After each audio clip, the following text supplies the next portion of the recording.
Hello बच्चों, JP study forum में आपका स्वागत है। आज अपन बात करेंगे भारतीय संविधान पार्ट 2 की कक्षा 8 सामाजिक विज्ञान के लिए। बच्चों, पिछले अध्याय के अंदर अपने भारतीय संविधान में पढ़ा था कि कैसे कि अपन को संविधान की ज़रूरत क्यों होती है, और नेपाल के बारे में पढ़ा था कि नेपाल में जो राजतंत्र था वहाँ के लोगों ने कैसे वहाँ पे संघर्ष करके लोकतंत्र की स्थापना की, संविधान की स्थापना की, है ना। तो आज अपन ये चित्र कथापट पढ़ेंगे। तो देखो, सुरेश है, वो अपनी कक्षा का मॉनिटर है।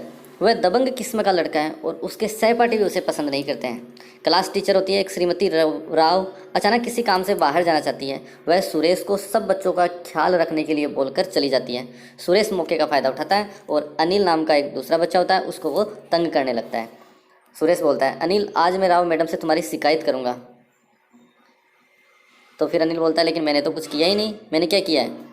तो बाद में श्रीमती राव है वो लौट के आ जाती है बच्चों। तो श्रीमती राव से शिकायत करता है कि जब आप कक्षा से बाहर गई हुई थी मैडम, तो अनिल शोर मचाकर सबको परेशान कर रहा था। उसने मेरी बात भी नहीं सुनी। बाद में वो मैडम बोलती है अनिल को कि आज तुम्हें पूरी छुट्टी के बाद यहीं रुकना पड़ेगा। तुम आज 100 बार लिखोगे कि मैं मॉनिटर को तंग नहीं करूँगा। फिर अनिल बोलता है, लेकिन मैडम मैंने तो कुछ भी नहीं किया है। तो बच्चों, लोकतांत्रिक समाज में प्राय संविधान ही ऐसे नियम तय करता है जिनके द्वारा राजनेताओं के हाथों सत्ता के इस दुरुपयोग को रोका जा सकता है। जैसे जो क्लास का जो मॉनिटर है वो दुरुपयोग कर रहा है, उसके मॉनिटर जो मैडम उसको मॉनिटर बना के चली गई, तो उसने अपनी एक प्रकार से सत्ता आ गई उसके हाथ में, तो वो अपनी सत्ता का दुरुपयोग कर रहा है। भारतीय संविधान में ऐसे बहुत सारे कानून मौलिक अधिकारों वाले खंड में दिए गए हैं। और बच्चों, आपने कक्षा 7वीं की पुस्तक में पढ़ा भी होगा कि जो दलित लेखक ओम प्रकाश वाल्मीकि के अनुभव की कुछ याद है आपको? उस अध्याय में बताया गया था कि ओम प्रकाश को दलित होने के कारण किस तरह के भेदभाव का सामना करना पड़ा। वहाँ आपने पढ़ा था कि भारतीय संविधान देश के सभी व्यक्तियों को समानता का अधिकार देता है। क्या देता है भारतीय संविधान? देश के सभी व्यक्तियों को समानता का अधिकार देता है। हमारा संविधान कहता है कि धर्म, नस्ल, जाति, लिंग और जन्म स्थान के आधार पर देश के किसी भी नागरिक के साथ भेदभाव नहीं किया जा सकता है। इस प्रकार समानता का अधिकार भारतीय संविधान में दिया गया एक मौलिक अधिकार है। बच्चों, भारतीय संविधान में वर्तमान में 6 मौलिक अधिकार है। पहले 7 मौलिक अधिकार थे, फिर संपत्ति का एक अधिकार था, उसको हटा दिया गया और वर्तमान में अब 6 मौलिक अधिकार भारतीय संविधान में है। अब देखो, मॉनिटर अपनी शक्ति का किस तरह दुरुपयोग कर रहा है। मॉनिटर के पास सत्ता आ गई मैडम के जाते ही, तो अपनी शक्तियों का दुरुपयोग कर रहा था। अब 2 नंबर देखते हैं, नीचे दी गई किस परिस्थिति में मंत्री को अपनी सत्ता के दुरुपयोग का दोषी कहा जाएगा? तो जब वह ठोस तकनीकी कारणों से अपने मंत्रालय की किसी परियोजना को नामंजूर कर देता है, या फिर जब वह अपने पड़ोसी को अपनी सुरक्षा कर्मियों से पिटवाने की धमकी देता है, या फिर जब वह थाने में फ़ोन करके पुलिस अधिकारियों पर दबाव डालता है कि उसके किसी दोषी रिश्तेदार के खिलाफ एफआईआर दर्ज करे। तो इसमें सही ऑप्शन है वो यह गए है बच्चों कि जब वह थाने में फ़ोन करके पुलिस अधिकारियों पर दबाव डालता है कि उसके किसी दोषी रिश्तेदार के खिलाफ एफआईआर की जाए, तो वह अपनी सत्ता के दुरुपयोग का दोषी है। लोकतंत्र में संविधान का एक महत्वपूर्ण काम होता है कि कोई भी ताकतवर समूह किसी दूसरे या कम ताकतवर समूह या लोगों के खिलाफ अपनी ताकत का इस्तेमाल न करे। नीचे दिए गए यह चित्र कथापट है। मैं कक्षा के भीतर की एक घटना के आधार पर इस बात को अपन समझेंगे बच्चों। तो खेलों की घंटी शुरू होने वाली है। तो यहाँ पर ये कुछ गर्ल्स हैं, वो बोलती है कि चलो आज कुछ अलग खेलते हैं, बास्केटबॉल खेलने के लिए बोल रही है। तो यहाँ पे कुछ बॉयज़ हैं, वो बोल रहे कि नहीं, हम तो क्रिकेट ही खेलेंगे। बाद में देखो क्या होता है, हाँ हाँ हम जीत गए, हम जीत गए।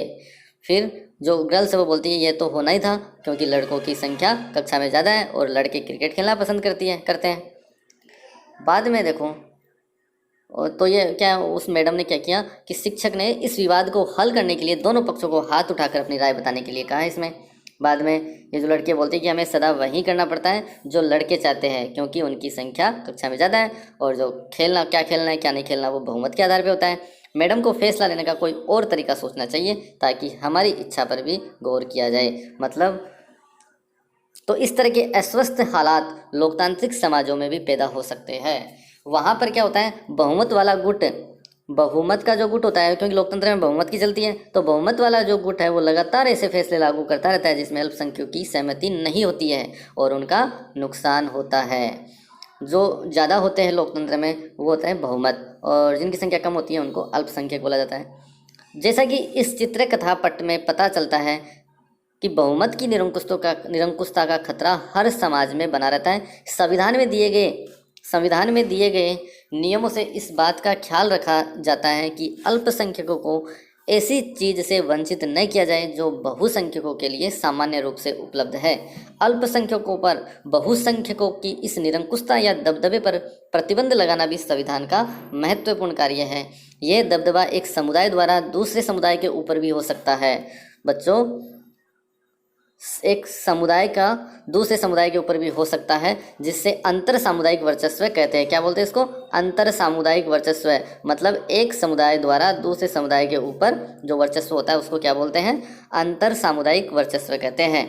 या फिर एक ही समुदाय के भीतर कुछ लोग दूसरों को दबा सकते हैं, जिसे अंतर। अब एक ही समुदाय के अंदर की एक होता है अंतर सामुदायिक वर्चस्व। इसके अंदर क्या होता है कि एक ही समुदाय के भीतर कुछ लोग दूसरों को दबा सकते हैं, जिसे क्या बोलते हैं? अंतर सामुदायिक वर्चस्व।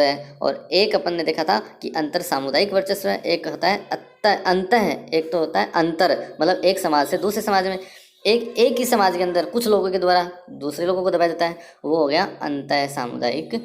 अंतर, दोनों में अंतर करना बहुत ज़रूरी है बच्चों, अंतर और अंतः। ठीक है। संविधान क्यों होना चाहिए? अपना एक प्रश्न ये भी है कि संविधान क्यों होना चाहिए, क्यों ज़रूरी है संविधान? तो इसका तीसरा महत्वपूर्ण कारण यह है कि हम खुद को अपने आप से बचा सकें। यह बात सुनने में ज़रा अजीब लगती है। असल में इसका मतलब यह है कि कई बार हम किसी मुद्दे पर बहुत तीखे ढंग से सोचने लगते हैं। ऐसे विचार हमारे व्यापक हितों के लिए नुकसानदेह हो सकते हैं। संविधान हमें ऐसी भावनाओं से बचाने में मदद करता है। इसे समझने के लिए अपन नीचे जो चित्र कथा पट है उसको देखते हैं। अब देखो, ये शबनम नाम की एक लड़की है, तो यह दुविधा में है। उसे कुछ तय करना है कि उनकी कल की परीक्षा के लिए मुझे 2 अध्याय पढ़ने हैं। अब उसकी क्या है? शबनम की कल क्या है? परीक्षा है, और परीक्षा के लिए उसको क्या है? अध्याय पढ़ने हैं। और साथ ही साथ में क्या है? लेकिन इस समय तो मेरा पसंदीदा टीवी कार्यक्रम आ रहा है, मैं इसे देखे बिना नहीं रह सकती है। पर अगर मैं ऐसा करती हूँ तो ये दोनों अध्याय नहीं पढ़ पाऊंगी। मतलब काम तो एक ही होगा, या तो 2 अध्याय पढ़ सकती है वो, या फिर टीवी देख सकती है। तो शबनम, तुम परेशान हो लग रही है। तो उसकी मम्मा पूछती है कि तू परेशान लग रही है, मुझे ये टीवी कार्यक्रम। फिर शबनम बोलती है कि मुझे ये टीवी कार्यक्रम देखना है, लेकिन कल मेरी परीक्षा भी है। अगर आप लोग टीवी देखोगे तो मेरा भी टीवी देखने का मन जरूर करेगा। मुझे एक बात सूझ रही है, अगर आज की रात कोई भी टीवी न देखे तो शायद मेरा भी मन नहीं ललचाएगा। फिर अगले दिन शबनम की परीक्षा है। परीक्षा हॉल में पेपर देते समय शबनम, अच्छा हुआ, वो सोच रही है, अच्छा हुआ मैंने कल टेलीविज़न नहीं देखा, उन आखिरी 2 अध्याय में इतने सारे सवाल आए, वाह। अब देखो, संविधान में हमें ऐसे फैसले लेने से भी रोकता है जिनसे उन बड़े सिद्धांतों को ठेस पहुंच सकती है जिनमें देश आस्था रखता है।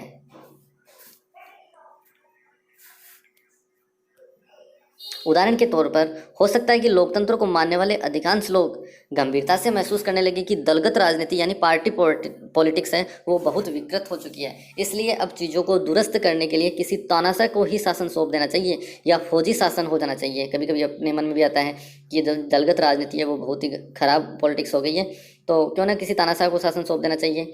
तो इस भावना में बहकर लोग बहुधा इस बात को महसूस नहीं कर पाएंगे कि लंबे दौर में तानाशाही शासन जो उनके सारे हितों को तहस नहस कर देगा।